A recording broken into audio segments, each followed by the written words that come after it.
مغرب کی جانی پہچانی مائک جانگ کی شخصیت گویا جرمنی کے مائیکل جیکسن، پوپ موسیقی کا بے تاج بادشاہ، جرمن تاریخ میں جن کے گانوں نے سب سے زیادہ مقبولیت کے ریکارڈ توڑے، خود ہی گانے لکھتے اور خود ہی گاتے۔ شہرت، عزت، دولت اور مقبولیت ان کے گھر کی لونڈی تھی، مگر اچانک ایک خواب نے ان کی کایا پلٹ دی، سوچ و فکر کا زاویہ 180 ڈگری بدل دیا۔ حال ہی میں وہ سب کچھ چھوڑ چھاڑ کر اسلام قبول کر کے صوفی بن گئے اور اب قرآن کریم حفظ کرنے کی کوشش میں مصروف ہیں۔ مائک جانکی نے جب موسیقی کو خیر بات کہہ کر اسلام قبول کرنے کا اعلان کیا تو ان کے پرستاروں پر گویا سکتہ طاری ہو گیا۔ ایک انٹرویو میں وہ خود بتاتے ہیں کہ میں ایک متوسط درجے کی جرمن فیملی میں پیدا ہوا۔ مجھے اسکول کے زمانے سے موسیقی سے جنون کی حد تک لگاؤ تھا۔ میں خود ہی پیسے جمع کر کے آلات موسیقی خریدنے لگا، پھر میں نے خود ہی گیت لکھنے اور گانے شروع کیے۔ کچھ عرصے بعد مجھے کافی مقبولیت ملی تو ایک پارٹنر کے ساتھ مل کر ہم نے میوزک کمپنی کھول لی۔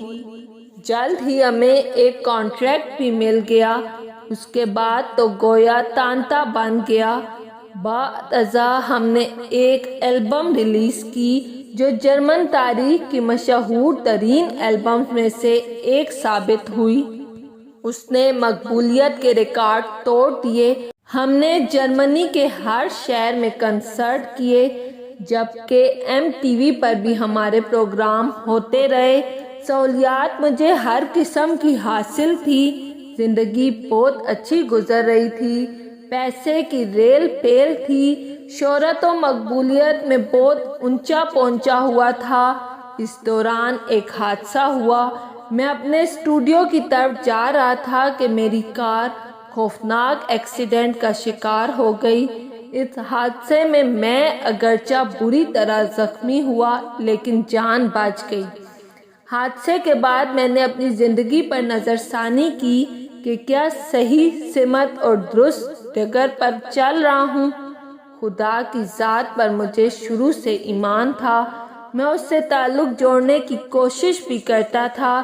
خاندانی و پیدائشی اعتبار سے اگرچہ مسیحی تھا، لیکن آفیشلی طور پر میں کسی مذہب سے وابستہ نہیں تھا۔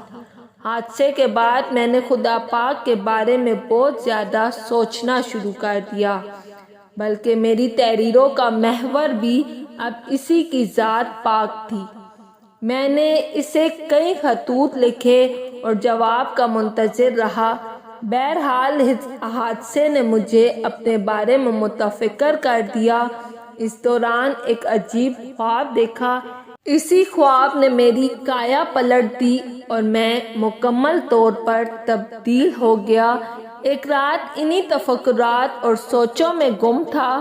کسی صورت بھی نیند نہیں آ رہی تھی۔ میں کمرے سے نکلا اور گھر کی بالکنی پر جا کر کھڑا ہو گیا اور آسمان اور چاند کو دیکھنے اور خدا کے بارے میں سوچنے لگا۔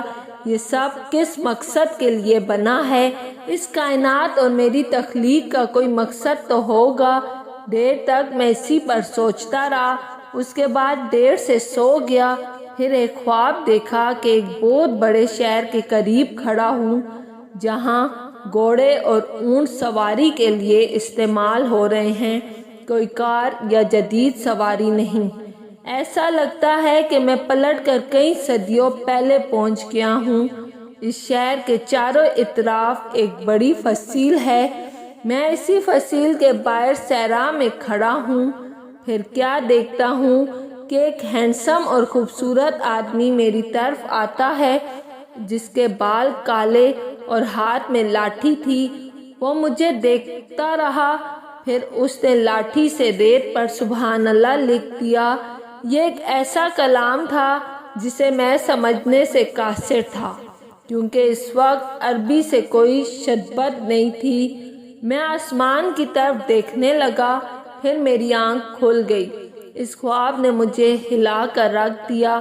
میں تقریباً 2 گھنٹے تک چیختا چلاتا اور روتا رہا۔ اس دوران میرے پاس کسی کا فون آیا۔ میں نے کال سے معذرت کی کہ میں اس وقت بات چیت نہیں کر سکتا۔ میں نے ایسا عجیب خواب دیکھا ہے۔ اس کے بعد میں نے کئی دوستوں اور جاننے والوں کے سامنے یہ خواب بیان کیا کہ اس کی کیا تعبیر ہو سکتی ہے۔ کسی نے کہا کہ اس خواب میں تمہیں اسلام کی طرف رہنمائی کی گئی ہے۔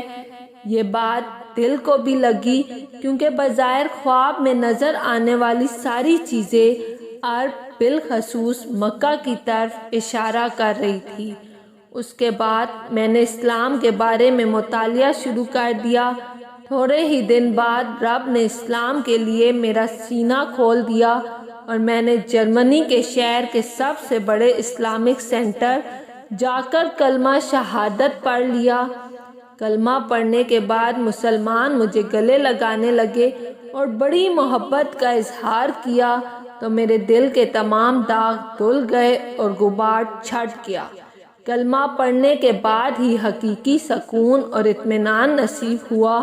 میں اسلام کی نعمت سے نوازنے پر اپنے رب کا شکر ادا کرتا ہوں اور ان لوگوں کا بھی شکر گزار ہوں جنہوں نے درست سمت میں میری رہنمائی کی۔ اگر آپ کو میری ویڈیو پسند آئی ہے تو لائک اور سبسکرائب لازمی کیجیے گا۔